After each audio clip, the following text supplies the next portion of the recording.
Hello everyone, welcome to your very own favourite education channel dear school. आज हम क्या पढ़ने वाले हैं? आज हम क्लास 10th केमिस्ट्री का लास्ट चैप्टर जो कि है कार्बन एंड इट्स कंपाउंड को कंटिन्यू करने वाले हैं। हमने अभी तक चैप्टर के 6 पार्ट्स अपलोड कर दिए हैं हमारे चैनल पर। ये होने वाला है हमारे चैप्टर का 7th पार्ट। तो हम इस चैप्टर को बिल्कुल डिटेल में डिस्कस कर रहे हैं ताकि हमारा एक भी टॉपिक ना छूट जाए। तो इसीलिए इसके इतने सारे पार्ट्स हो गए हैं। तो आप सबको वो सारे पार्ट जरूर देखने चाहिए to get proper knowledge of the chapter. Okay, now today हमारा जो टॉपिक है वो फंक्शनल ग्रुप है। लास्ट लेक्चर्स में हमने होमोलॉगस सीरीज और आइसोमर्स के बारे में डिटेल डिस्कशन कर लिया था। आज जो हमें पढ़ना है वो पढ़ना है फंक्शनल ग्रुप्स के बारे में। आगे बढ़ने से पहले आपकी इंफॉर्मेशन के लिए बता दें कि हमारे चैनल पे हर एक सब्जेक्ट के सारी वीडियोस अपलोडेड हैं। जो वीडियोस अपलोडेड नहीं है वो धीरे धीरे अपलोड हो रही है हर सब्जेक्ट की, चाहे वो हिंदी हो, इंग्लिश हो, एसएस हो या साइंस हो, ठीक है, या बायोलॉजी में पर्टिकुलरली साइंस की बात करें तो बायोलॉजी हो, केमिस्ट्री हो। तो हमने हर सब्जेक्ट की वीडियोस अपलोड करनी स्टार्ट कर दी है। इनफैक्ट हम लास्ट मंथ से अपलोड कर रहे हैं। तो हमने ऑलमोस्ट हाफ सिलेबस आपका कंप्लीट अपलोड कर दिया है चैप्टर पे। अगर आपने अभी तक विजिट नहीं किया है तो हमारे चैनल पे जाकर के प्लेलिस्ट को विजिट कीजिए। जो प्लेलिस्ट सेक्शन होता है उसमें आपको दिखाई देगा कि हमने हर एक सब्जेक्ट की पर्टिकुलर प्लेलिस्ट बनाई हुई है। तो आपको कंफ्यूजन नहीं होगा कि कहाँ से आपको वीडियोस को एक्सेस करना है, ठीक है। तो आप वहां से एक्सेस कर सकते हैं। चलिए, तो हम स्टार्ट करते हैं आज का लेक्चर। तो भाई हमें डिस्कस करना है फंक्शनल ग्रुप्स के बारे में। फंक्शनल ग्रुप्स होते क्या हैं, ठीक है। लेकिन फंक्शनल ग्रुप से पहले एक बहुत इंपॉर्टेंट बात होती है जो कि मैंने आपके दिमाग में 3rd या 4th लेक्चर से डाली हुई है, जो कि थी हेटेरोएटम के बारे में। यस, हाँ। तो आप सोच रहे होंगे कि मैंने हेटेरोएटम के बारे में अब तक बताया नहीं है, हेटेरोएटम है क्या? जी हाँ, मैंने आपको बताया था जब मैंने नोमेनक्लेचर के बारे में डिस्कस किया था कि आपके पास स्टार्टिंग में आप क्या लगाते हो जब आप नोमेनक्लेचर करते हो? प्रीफिक्स लगाते हो। और प्रीफिक्स किसके लगाते हो? फंक्शनल ग्रुप के लगाते हो। अब उनके लिए मैंने आपको बताया था, अगर क्लोरीन हो तो क्लोरो लगाओगे, आयोडीन हो आयोडो लगाओगे, ब्रोमीन हो ब्रोमो लगाओगे। Yes yes. तो लेकिन ये होते क्या है, मैंने आपको बताया था कि आप ये समझ सकते हो कि ये हेटेरोएटम्स होते हैं। तो ये हेटेरोएटम्स क्या होते हैं ये जान लेते हैं, फिर उसके बाद हम देखेंगे फंक्शनल ग्रुप्स होते क्या है, ठीक है। तो भाई फंक्शनल ग्रुप्स क्या होते हैं? In an organic compound any atom other than carbon and hydrogen is called heteroatom. भाई मैंने आपको क्या बताया था स्टार्टिंग में ही कि हमारे जो ऑर्गेनिक कंपाउंड्स होते हैं वो जनरली कार्बन या हाइड्रोजन के बने हुए होते हैं। यस, तो अगर वो कार्बन और हाइड्रोजन के बने हुए हैं तो इसका मतलब क्या ये है कि उनके अलावा इनमें कोई भी एटम एग्जिस्ट ही नहीं कर सकता है, कोई भी एटम उनके साथ बॉन्ड नहीं बना सकता है अगर वो ऑर्गेनिक होना चाहता है। ऐसा नहीं है। मैंने आपको कहा था कि ऑर्गेनिक कंपाउंड जनरली कार्बन और हाइड्रोजन से बने हुए होते हैं, लेकिन ऐसे ऑर्गेनिक कंपाउंड भी एग्जिस्ट करते हैं जिनमें कार्बन या हाइड्रोजन के अलावा भी कुछ एटम्स होते हैं। यस, तो भाई ऐसे ऑर्गेनिक कंपाउंड्स जिसमें कार्बन और हाइड्रोजन के अलावा भी कोई दूसरे एलिमेंट्स या दूसरे एटम्स आते हैं तो वो दूसरे एटम्स क्या कहलाते हैं? वो दूसरे एटम्स कहलाते हैं हेटेरोएटम्स, ठीक है। तो आपको बस ये याद रखना है कि अगर ऑर्गेनिक कंपाउंड में हाइड्रोजन और कार्बन के अलावा भी आपको कोई दूसरा एटम दिखाई दे रहा है तो वो दूसरा एटम हेटेरोएटम होगा।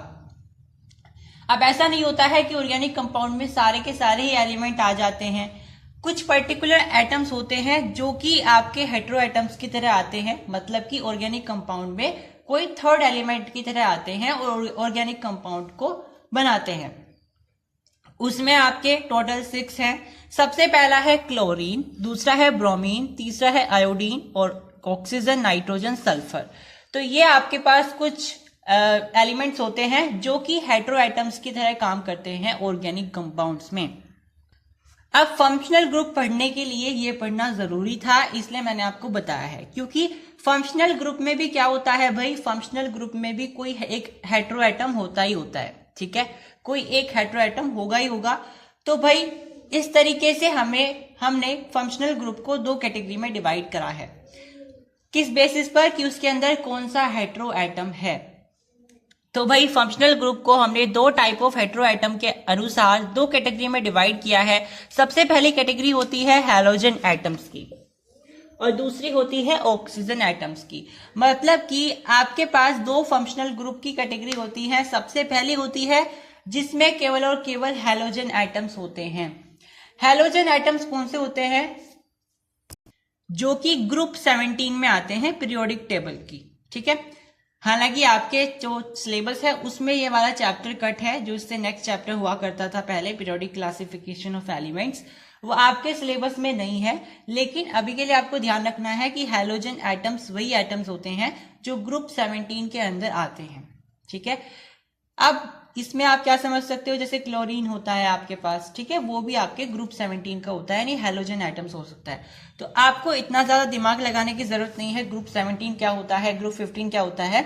आप ये समझ सकते हो कि आपके पास फंक्शनल ग्रुप ना दो तरीके के होते हैं।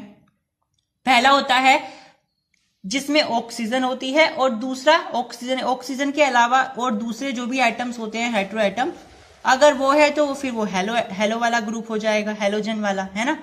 तो बस आपको इतना ध्यान रखना है कि भाई आपके जो फंक्शनल ग्रुप हैं वो केवल और केवल दो कैटेगरी में है।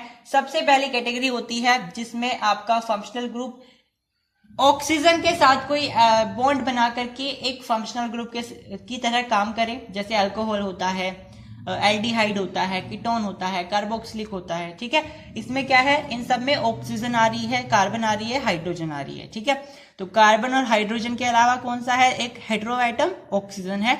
तो इन सब में ऑक्सीजन आ रही है, तो ये कौन से वाले हो गए, ये ऑक्सीजन एटम वाले फंक्शनल ग्रुप हो गए।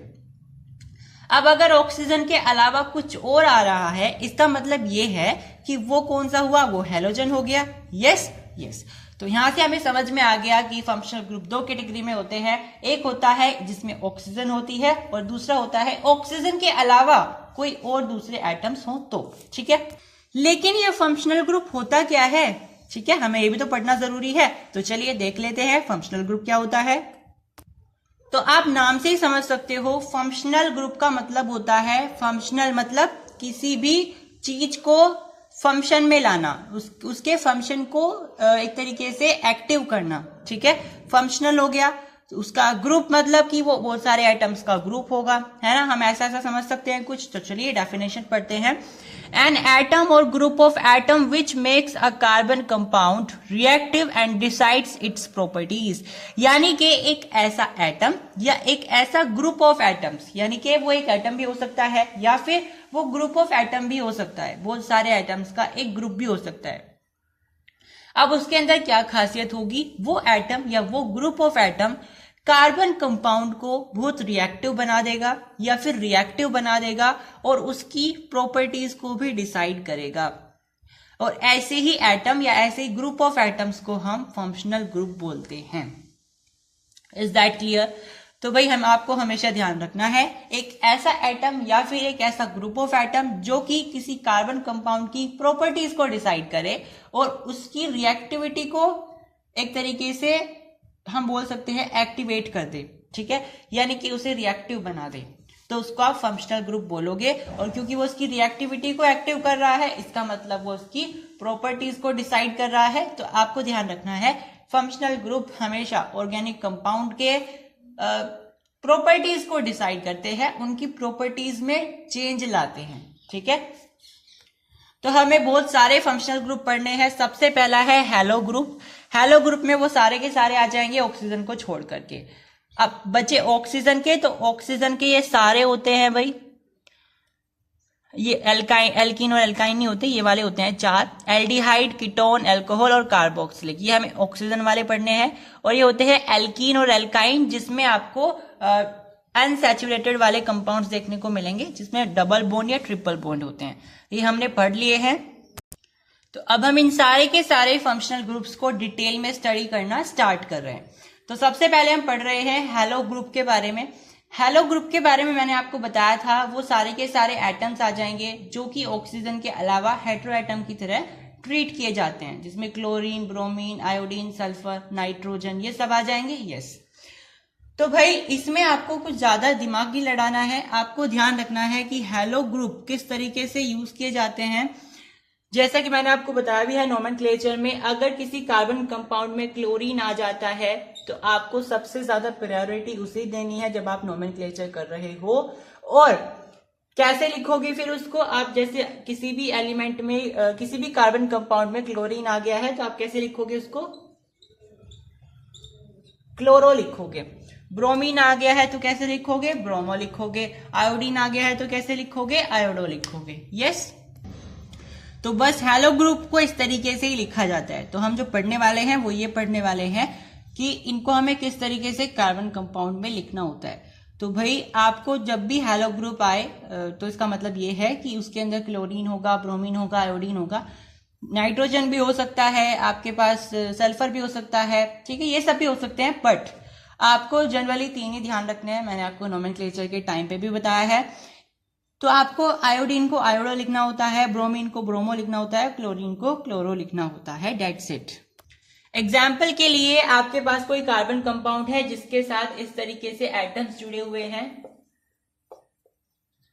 यहाँ पे Br है, तो आपको इसका नाम रखना है। तो कैसे लिखोगे, तो सबसे पहले आपको क्या करना है, सबसे पहले आपको प्रीफिक्स लिखना होता है फंक्शनल ग्रुप का, यानी कि ब्रोमीन है तो ब्रोमीन के लिए आप क्या यूज करते हो, ब्रोमो यूज करते हो। यस, तो हमने ब्रोमो तो लिख दिया।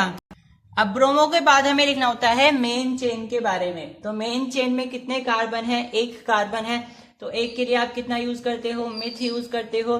फिर देखिए यहाँ पे कितने कितने बॉन्ड लगे हुए हैं, सिंगल सिंगल बॉन्ड लगे हुए हैं, तो सिंगल बॉन्ड के लिए आप यूज करते हो ANE यानी एल्केन, ठीक है, यानी कि ब्रोमो मीथेन इसका आ जाएगा नाम, ठीक है। इसी तरीके से अगर आपके पास आयोडीन का है तो वो आ जाएगा आयोडोमीथेन। तो आप इस तरीके से इनके नोमेनक्लेचर को करते हो। चलिए अब हम पढ़ते हैं अल्कोहल ग्रुप के बारे में। अल्कोहल ग्रुप के बारे में मैंने आपको नोमेनक्लेचर के टाइम पे भी बताया है, तो हम एक तरीके से इन चीजों को रिवाइज कर रहे हैं। अल्कोहल ग्रुप में क्या होता है भाई, आप क्या कैसे रिप्रेजेंट करते हो इसको, इस तरीके से रिप्रेजेंट करते हो। यस, तो आप इस तरीके से रिप्रेजेंट करते हो। अब ये आर क्या है, ये आर कोई भी मेन चेन है। मेन चेन मतलब जैसे यहाँ पे ब्रोमीन था और उसके साथ ये मेन चेन थी, तो आप इसको इस तरीके से रिप्रेजेंट कर सकते हो। तो ये आर क्या है, ये आर मेन चेन है, इस तरीके से। इसमें ये आर क्या है, ये मेन चेन है, ये OH से अटैच्ड है, इसका मतलब ये अल्कोहल है, ठीक है। तो OH हमें अल्कोहल बताता है कि इसके अंदर अल्कोहल है, या ये वाला जो कंपाउंड है वो बेसिकली अल्कोहल का फंक्शनल ग्रुप है। अब आपको ये ध्यान रखना है कि जो आपका अल्कोहल वाला ग्रुप होता है उसके अंदर हाइड्रोक्सिल का जो है आयन होता है। आप सब जानते हैं ना, मैंने आपको एसिड्स बेसिस एंड साल्ट्स में पढ़ाया था कि आपके पास 2 तरीके के आयन्स होते हैं। आयन्स तो बहुत सारे होते हैं बट 2 तरीके के आयन्स मैंने आपको बताए थे। एक होता है OH नेगेटिव, एक होता है H पॉजिटिव। तो ये OH वाला ही तो है ही यहाँ पे, है ना। तो ये OH वाला आयन ही इसके अंदर होता है, लेकिन इसके ऊपर कोई चार्ज नहीं होता है, क्योंकि हमने ये पढ़ा है कि कार्बन कंपाउंड या ऑर्गेनिक कंपाउंड में कभी भी आयन्स नहीं बनते हैं, ठीक है। कभी भी आपको ऐसा नहीं मिलेगा रिजल्ट कि ऑर्गेनिक कंपाउंड से आपको आयन्स डिसोसिएट होते नजर आ रहे हैं, ठीक है, या आयन्स बनते हुए नजर आ रहे हैं। यानी अगर कोई भी कार्बन कंपाउंड बन रहा है तो उसमें कभी भी आयन्स नहीं बनेंगे, यानी उसके ऊपर कभी भी चार्ज नहीं आएगा, ठीक है। कभी कभी देखने को मिलता है ना इनऑर्गेनिक कंपाउंड्स में कि पूरा का पूरा कंपाउंड भी बना हुआ है और फिर उसके ऊपर नेगेटिव या पॉजिटिव चार्ज भी लगा हुआ है। तो ऐसा कभी भी ऑर्गेनिक कंपाउंड में नहीं होता है। ये या तो मतलब पूरी की तरह पूरा का पूरा ये न्यूट्रल होता है ऑर्गेनिक कंपाउंड, ठीक है। तो अब पढ़ते हैं एल्डिहाइड के बारे में। तो भाई एल्डिहाइड को रिप्रेजेंट करने के ये तरीके होते हैं, जिसमें एक हाइड्रोजन एटम, एक कार्बन एटम और एक ऑक्सीजन एटम होता है, ठीक है। वो एक दूसरे से अटैच रहते हैं। कार्बन के बीच में और ऑक्सीजन के बीच में डबल बॉन्ड होता है ऑब्वियसली। तो आपके पास ये सारा का सारा जो एक तरीके से ग्रुप दिखाई दे रहा है ये बन जाता है, और इस ग्रुप को आप एल्डिहाइड ग्रुप बोलते हो, ठीक है। अब इसके बारे में मैंने आपको एक खास बात बताई थी नोमेनक्लेचर के टाइम पे भी। वो क्या बात थी कि एल्डिहाइड कभी भी ऑर्गेनिक कंपाउंड के चेन के बीच में नजर नहीं आएंगे। हमेशा एल्डिहाइड का जो ग्रुप होगा वो टर्मिनल्स पर लाई करेगा। यस, तो कभी भी आपको ये कंफ्यूजन नहीं रखना है कि बीच में अगर कोई लाई कर रहा है तो वो कीटोन है या एल्डिहाइड है। तो मैंने आपको बताया है कि हमेशा ध्यान रखेंगे कि कीटोन तो हमेशा बीच में लाई करेगा और एल्डिहाइड हमेशा टर्मिनल्स पर लाई करेगा। और एक और बात बताई थी मैंने कि इसमें हमेशा ध्यान रखना है आपको कि कार्बन एटम एल्डिहाइड ग्रुप में एक एल्काइल ग्रुप से अटैच होता है। ठीक है, एक एल्काइल ग्रुप से अटैच क्यों है? एल्काइल ग्रुप का मतलब क्या होता है भाई? एल्काइल में आपका मिथाइल भी आ सकता है, इथाइल भी आ सकता है, लेकिन ये जो भी आप देखते हो इसके अंदर आपको दिखाई देता है, जैसे मिथाइल है तो CH3 है, तो इसके ऊपर एक ही तो बॉन्ड है और ये एक ही बॉन्ड को सेटिस्फाई कर सकता है ना। तो अगर एल्काइल बॉन्ड है तो इसका मतलब है कि वहां पे एक की कमी है। वो कह रहा है ना कि एक ही एल्काइल बॉन्ड यहाँ पे आ सकता है। एक एल्काइल बॉन्ड ही क्यों आ सकता है, दो क्यों नहीं आए?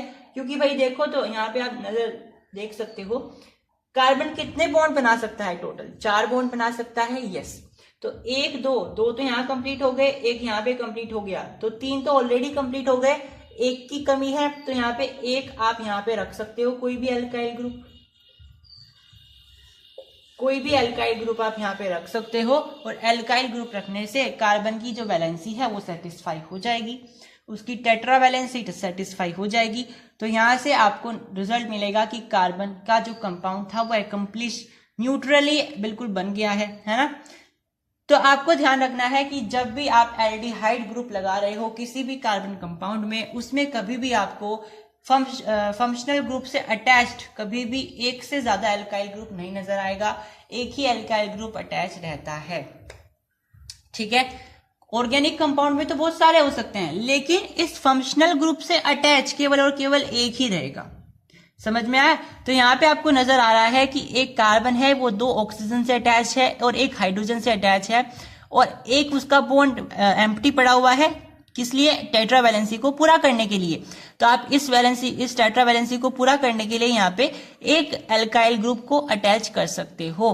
ठीक है, उसके बाद आता है कीटोन ग्रुप। कीटोन ग्रुप में हमेशा आपको ध्यान रखना है एक कार्बन होता है और एक ऑक्सीजन होता है।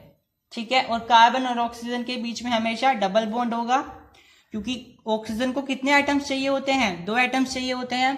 देखिए इसको समझिए, हमेशा ध्यान रखना है कि ऑक्सीजन और कार्बन के बीच में डबल बॉन्ड लाई करेगा। ऐसा क्यों होता है उसको समझ लेते हैं। तो भाई ऑक्सीजन कौन से नंबर पे आता है? उसका एटॉमिक नंबर क्या होता है? 8 होता है। तो 8 को आप कैसे लिख सकते हो? इलेक्ट्रॉनिक कन्फिग्रेशन की फॉर्म में 2,6। तो लास्ट सेल में 6 इलेक्ट्रॉन्स हैं, आपको 2 और चाहिए अगर आपको ऑक्टेट पूरा करना है। ऑक्टेट ही पूरा करोगे क्योंकि डुप्लेट तो पूरा करने के नहीं, आप बहुत सारे आइटम्स आपको रिलीज करने पड़ेंगे। तो ज्यादा आसान क्या है, आप अपना ऑक्टेट पूरा कर लीजिए। तो अपना ऑक्टेट पूरा करने के लिए इसे 2 इलेक्ट्रॉन्स चाहिए होते हैं, और 2 इलेक्ट्रॉन्स चाहिए होंगे तो वो डबल बॉन्ड बनाएगा।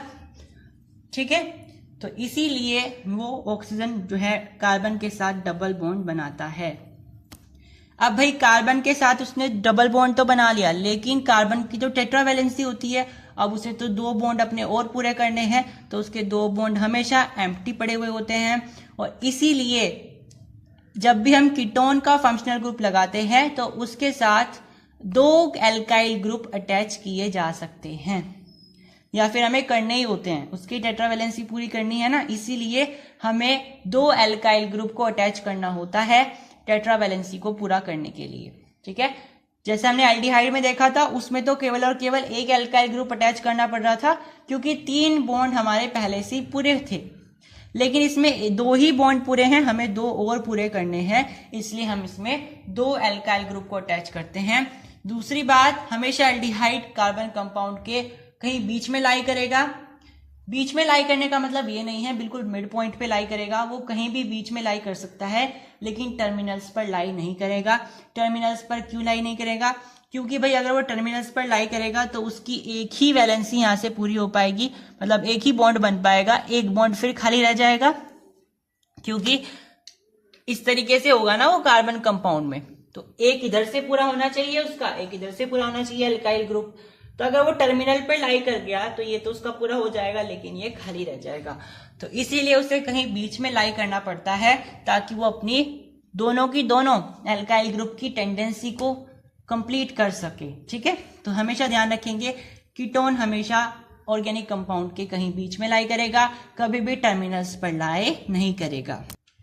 उसके बाद आता है कार्बोक्सिलिक एसिड। कार्बोक्सिलिक एसिड को रिप्रेजेंट करने के तरीके होते हैं ये, जिसमें आप लगाते हो COOH, या फिर ये ऑक्सीजन के साथ डबल बॉन्ड रहेगा कार्बन का हमेशा, और फिर OH यहाँ पे हो जाएगा। ठीक है, तो इसमें इसकी हमेशा 3 यहाँ पे इसकी पूरी हो रखी है वैलेंसी, है ना। ये OH है और यहाँ पे इसके साथ कार्बन के साथ इसका एक बॉन्ड खाली पड़ा हुआ है, तो इसके पास एक एल्काइल ग्रुप को हम अटैच कर सकते हैं। ठीक है, तो ये क्वेश्चन भी आ सकते हैं कि कौन से फंक्शनल ग्रुप के साथ कितने कार्बोक्सिलिक ग्रुप को अटैच किया जा सकता है। तो भाई कीटोन के साथ कितने अटैच किए जा सकते हैं? 2 किए जा सकते हैं। कार्बोक्सिलिक के साथ 1 किया जा सकता है। एल्डिहाइड के साथ 1 किया जा सकता है।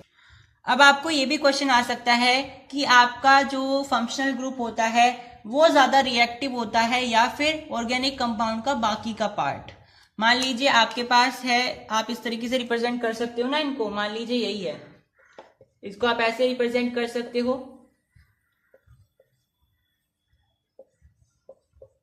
R-COOH। तो ये क्या है इतना, ये आपका फंक्शनल ग्रुप है। ये आपका बाकी का बचा हुआ पार्ट है, organic compound excluding functional group. Functional group को छोड़ करके जो बाकी का बचा है आपका ऑर्गेनिक कंपाउंड, वो R है, उसे हम R से रिप्रेजेंट कर रहे हैं। तो क्वेश्चन आ सकता है ऐसे ही, आपको ये सिंबॉलिक फॉर्म में दे दिया जाएगा, बता दिया जाएगा कि R क्या है और ये COOH क्या है। फिर आपको पूछा जाएगा कि इसमें से ज्यादा रिएक्टिव क्या है, फंक्शनल ग्रुप है या R है। तो भाई आपको हमेशा ध्यान रखना है कि एक ऑर्गेनिक कंपाउंड में जो ज्यादा रिएक्टिव होता है वो उसका फंक्शनल ग्रुप होता है। ठीक है, और इसीलिए जो आपका फंक्शनल ग्रुप होता है वो उस किसी भी ऑर्गेनिक कंपाउंड में जिसमें वो लाई करता है, उस ऑर्गेनिक कंपाउंड की केमिकल प्रॉपर्टीज को डिसाइड करता है, उनको डिटरमाइन करता है। ठीक है, चलिए अब हम पढ़ते हैं हैलो एल्केन के बारे में। तो भाई मैंने आपको बताया था एल्काइल के बारे में, याद है आपको? मैंने आपको बताया था एल्काइल ग्रुप के बारे में, शायद फर्स्ट या सेकंड लेक्चर में बताया था कि एल्काइल ग्रुप क्या होता है। क्या हुआ करता था एल्काइल ग्रुप, जब हम किसी ऑर्गेनिक कंपाउंड में से, ऑर्गेनिक कंपाउंड भी कौन सा, एल्केन वाला या सैचुरेटेड वाला, ठीक है, जिसके अंदर सारे के सारे सिंगल बॉन्ड्स होते हैं। तो अगर आप उस वाले ऑर्गेनिक कंपाउंड में से एक हाइड्रोजन रिमूव कर देते हो तो जो बाकी का बचा हुआ होता है उसको आप बोलते हो एल्काइल ग्रुप। एग्जाम्पल के लिए आपके पास मीथेन था, यानी कि CH4 था, आपने क्या किया, इसमें से एक हाइड्रोजन को रिमूव कर दिया, तो आपके पास क्या बचा, CH3 बचा। तो इस CH3 को आप क्या बोलते थे, इस CH3 को आप एल्काइल ग्रुप बोलते थे, है ना। पर इसमें मैंने आपको बताया था कि एक जगह इसमें खाली पड़ी हुई है, एक मतलब हम बोलते हैं ना कार्बन की कितनी होती है, टेट्रावैलेंसी होती है। तो टेट्रावैलेंसी में से उसकी 3 बॉन्ड तो उसके बन गए, लेकिन एक बॉन्ड की अभी भी कमी है, क्योंकि उसके साथ 3 हाइड्रोजन अटैच्ड हैं। तो उसकी 3 वैलेंसी तो पूरी हो गई है, लेकिन एक टेट्रावैलेंसी जो उसकी होती है, तो उसकी एक बॉन्ड अभी भी बना रहता है जिसकी रिक्वायरमेंट है। बट शर्त यह है कि आप अगर इसकी टेट्रावैलेंसी पूरी करनी चाहते हो तो आपको एक ऐसा एटम इसके साथ ऐड करना पड़ेगा जिसकी वैलेंसी 1 हो, यानी उसे केवल एक इलेक्ट्रॉन की जरूरत हो या वो एक इलेक्ट्रॉन शेयर कर सकता हो। ठीक है, यानी आपको ऐसी स्पीसीज की जरूरत पड़ेगी, ऐसे एटम्स की जरूरत पड़ेगी जिसके पास एक इलेक्ट्रॉन की जरूरत हो या एक इलेक्ट्रॉन को वो शेयर कर सकता हो। इनफैक्ट हम कहेंगे वो एक इलेक्ट्रॉन को शेयर कर सकता हो। हमें ऐसे इलेक्ट्रॉन या ऐसे एटम की जरूरत पड़ेगी, है ना। क्यों पड़ेगी, क्योंकि भाई 3 बॉन्ड तो इसके ऑलरेडी पूरे हो गए हैं, हमें केवल और केवल एक बॉन्ड की जरूरत है पूरा करने के लिए, तो हम यहाँ पे 3 बॉन्ड तो हमारे पूरे हो गए हैं, हमें एक एटम की ज़रूरत है और वो हमें एटम ऐसा ही चुनना पड़ेगा जिसकी केवल और केवल एक इलेक्ट्रॉन की रिक्वायरमेंट हो, ताकि कार्बन उसे शेयर कर दे, वो कार्बन को शेयर कर दे, दोनों का काम हो जाए। यस, तो कार्बन और उसमें शेयरिंग हो जाए। तो अगर आप ऐसे एटम को लेकर के आ जाते हो जो कि कार्बन की इस एक वैलेंसी को, बची हुई वैलेंसी को पूरा कर दे और कार्बन की टेट्रा वैलेंसी पूरी कर दे, यानी कार्बन के चारों बॉन्ड को कंप्लीट कर दे, अपनी भी रिक्वायरमेंट पूरी कर ले, ऐसे एटम्स को आप क्या बोल देते हो, या फिर ऐसे ग्रुप को आप क्या बोल देते हो, हैलो एल्केन बोल देते हो।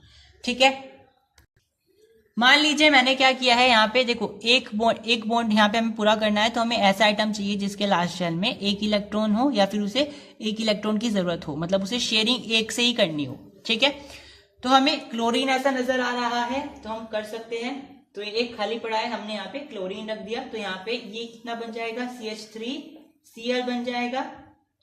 तो ये हमारा क्या है, ये हमारा हैलो एल्केन है।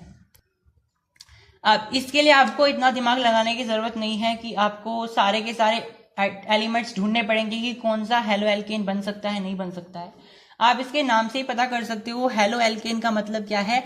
ये जो यहाँ पे हमने एलिमेंट यूज किया है वो हमेशा हैलोजन रहेगा, यानी कि ग्रुप 17 के एलिमेंट रहेंगे। ठीक है, तो इसलिए हमने यहाँ पे क्लोरीन यूज किया है, तो जनरली वही एलिमेंट यहाँ पे आएंगे और हेलो एल्केन का फॉर्मेशन करेंगे।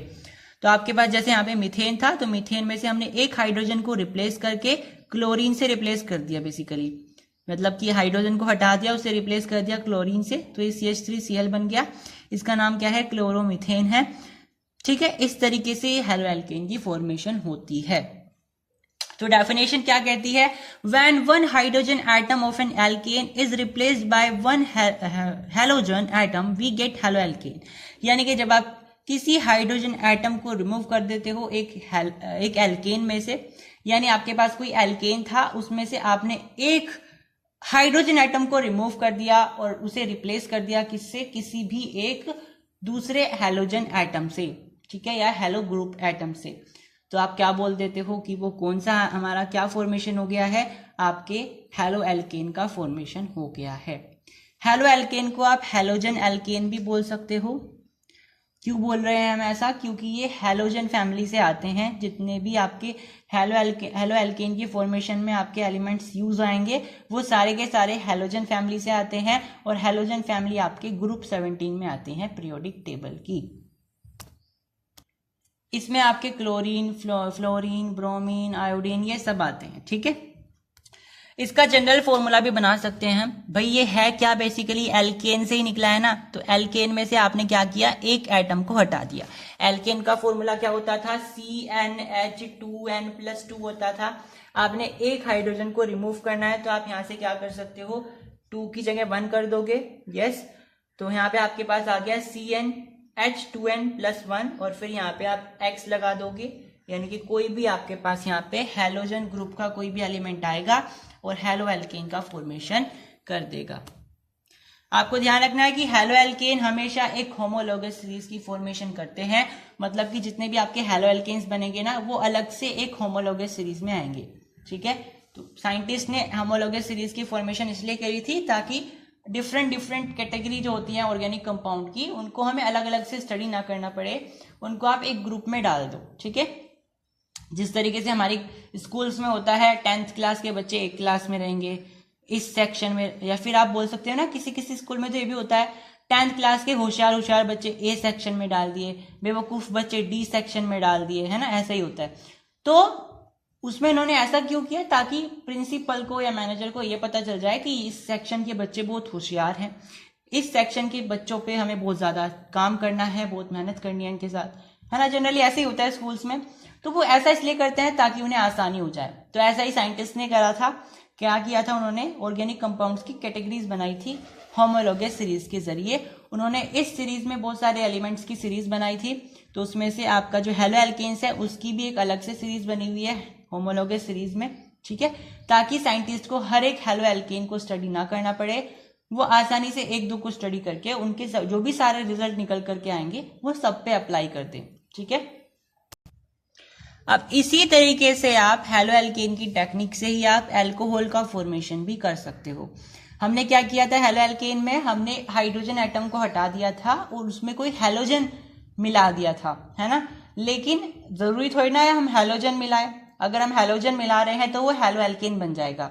लेकिन अगर हम हैलोजन के अलावा कोई और एटम मिलाते हैं तो वो उसकी कैटेगरी में चला जाएगा। मान लीजिए हमने हाइड्रोजन को हटा करके OH मिला दिया है, तो OH क्या होता है भाई, अल्कोहल को डिनोट करता है, अल्कोहलिक ग्रुप होता है। तो इसका मतलब ये है आप अगर किसी एल्केन में से हाइड्रोजन को हटा करके क्या मिला दे रहे हो, अगर आप उसमें OH मिला रहे हो यानी कि हाइड्रोक्सिल ग्रुप मिला रहे हो, इसका मतलब वो अल्कोहल को फॉर्मेट कर देगा, अल्कोहल का फॉर्मेशन कर देगा। यस, बिल्कुल सही है। तो यानी कि आप ऐसा बोल सकते हो, यहाँ पे आपके पास CH4 था, आपने CH4 में से एक हाइड्रोजन को रिप्लेस कर दिया OH से, तो आपके पास CH3OH बन गया है। ये आपकी एक शराब बन गई है, यानी कि आपकी एक अल्कोहल बन गई है। तो इसी से हम ये डराइव कर सकते हैं कि हमारे अल्कोहल बनाने का भी एक फॉर्मूला होता है। वो क्या होता है, CnH2n+1OH। यानी कि अगर आप दो हाइड्रोजन या एक, मान लीजिए हम दो कार्बन वाली एक शराब बनाना चाहते हैं जिसके अंदर 2 कार्बन के एटम हमें मिलाने हैं, तो उस शराब का नाम क्या हो जाएगा फॉर्मूला वाइज, C2H2 × 2 + 1OH, यानी कि C2H2+1OH, यानी कि C2H5OH। और ये कौन सी शराब होती है, ये इथेनॉल की शराब होती है। ठीक है, इस शराब का नाम क्या होता है, इथेनॉल होता है। ठीक है, तो जनरल फॉर्मूला आपको ध्यान रखना है अल्कोहल का जनरल फॉर्मूला होता है CnH2n+1OH। ठीक है, तो इसी तरीके से आपको एल्डिहाइड, अल्कोहल, कीटोन, इन तीनों के जनरल फॉर्मूलाज याद होने चाहिए। हो सकता है आपको क्वेश्चन आ जाए कि आपके पास 2 कार्बन के एटम हैं, आप उससे अल्कोहल बना के दिखाइए, मतलब फॉर्मूला बना के दिखाइए। ऑफ कोर्स वो आपको वहाँ ठेके पे नहीं लेकर के जाएंगे कि आपको अल्कोहल बनानी है, मिक्स करनी है, आपको फॉर्मूला बनाना होता है उसका। तो ऐसे आपको एल्डिहाइड बनाने के लिए आ सकता है कि मान लीजिए आपके पास 2 कार्बन के एटम है, आपको एल्डिहाइड बनानी है, 5 कार्बन के एटम है, आपको एल्डिहाइड बनानी है, ऐसे कीटोन के साथ। तो आपको मैंने यहाँ पे जनरल फॉर्मूला लिख दिया है। एल्डिहाइड का होता है CnH2n+2CHO, यानी कि अगर आपको 2 या मान लीजिए अब की बार हम 5 मान लेते हैं, 5 कार्बन के एटम है, यानी N की वैल्यू आपके पास 5 है, तो आप क्या लिखोगे C5H, 2 × 5 मतलब 10 +2, फिर यहां पे आ जाएगा CHO, यानी कि C5H12CHO। इस तरीके से आप लिख सकते हो। यस, कीटोन का होता है CnH2n, ये 2n है, O, यानी कि अगर आपको 5 कार्बन के एटम दे दिए जाए, मतलब N की वैल्यू 5 हो, तो C5H2 × N मतलब 10O, यानी आप इस तरीके से कीटोन की वैल्यू निकाल सकते हो। तो चलिए अब हम पढ़ने वाले हैं फ्यूल्स के बारे में। जी हाँ, हमने अपना फंक्शनल ग्रुप का टॉपिक फिनिश कर दिया है। जितने भी हमें रिक्वायर्ड नॉलेज होनी चाहिए उसके बारे में हमने वो सारी गेन कर ली है। So congratulations to you. आज यानी आज से क्या, अभी से हम स्टार्ट करने वाले हैं फ्यूल्स के बारे में। तो भाई फ्यूल्स होते क्या हैं और फ्यूल्स को हम इस चैप्टर में पढ़ क्यों रहे हैं, सबसे इंपॉर्टेंट क्वेश्चन।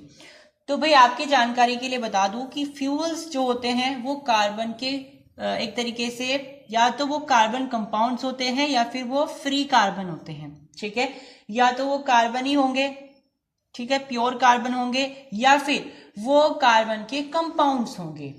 ठीक है, यानी कहीं ना कहीं वो कार्बन के कंस्टिट्यूएंट्स हैं, कार्बन से ही बने हुए हैं।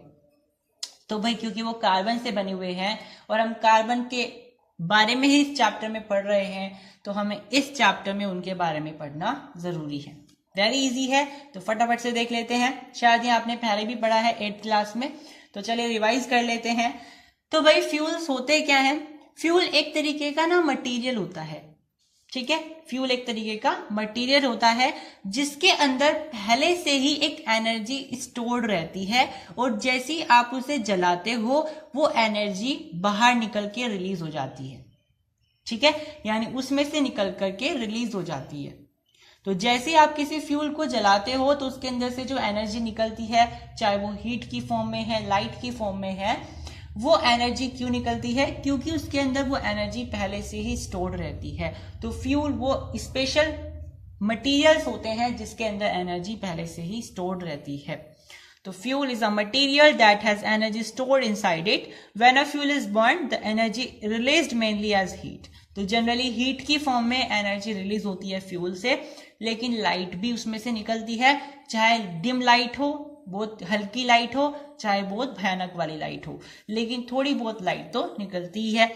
Most of the common carbon compounds are इधर फ्री कार्बन और कार्बन कंपाउंड्स। तो जो हमारे फ्यूल्स होते हैं या तो वो कार्बन कंपाउंड्स हो सकते हैं या फिर वो कार्बन के एक तरीके से हम बोल सकते हैं फ्री कार्बन होते हैं।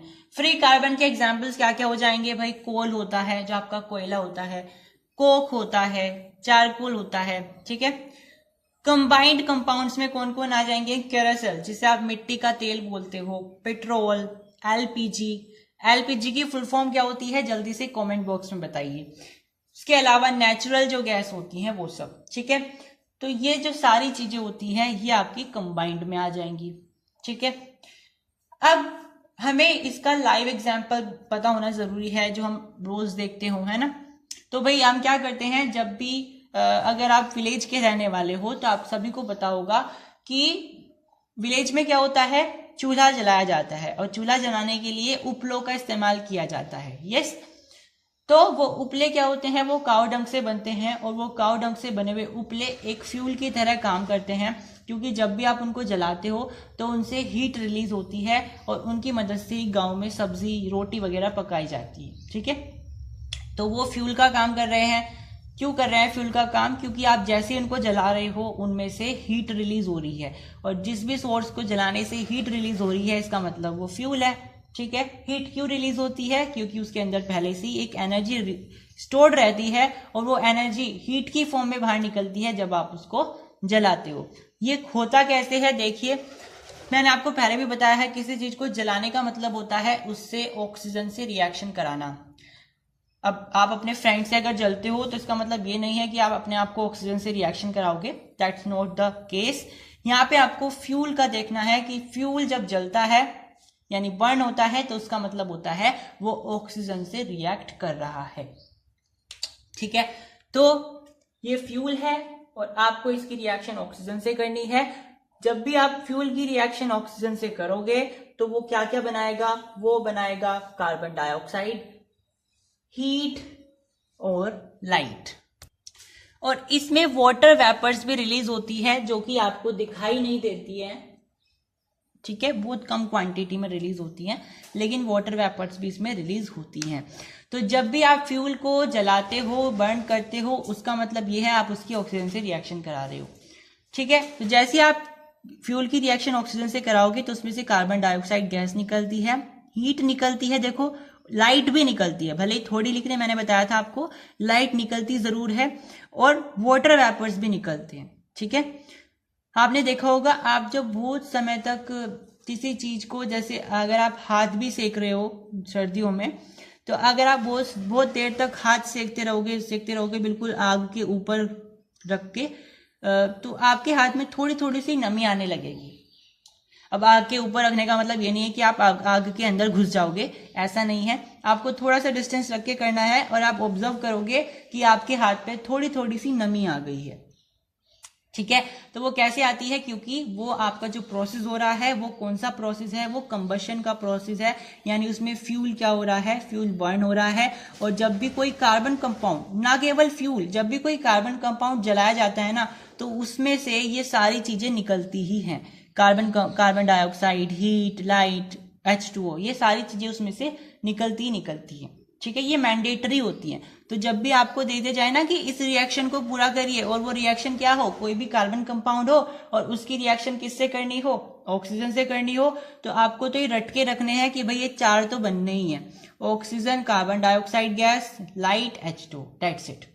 इनके अलावा नहीं बनेगा कुछ। जब भी आप कार्बन डाइऑक्साइड को, कार्बन डाइऑक्साइड नहीं, कोई भी कार्बन कंपाउंड को आप जलाओगे तो, ठीक है। तो ये बहुत इंटरेस्टिंग टॉपिक है, इसको हम आने वाले लेक्चर्स में पढ़ने वाले हैं। आज के इस लेक्चर में इतना ही। Hope you are keep supporting us and subscribe our channel as well. Thank you.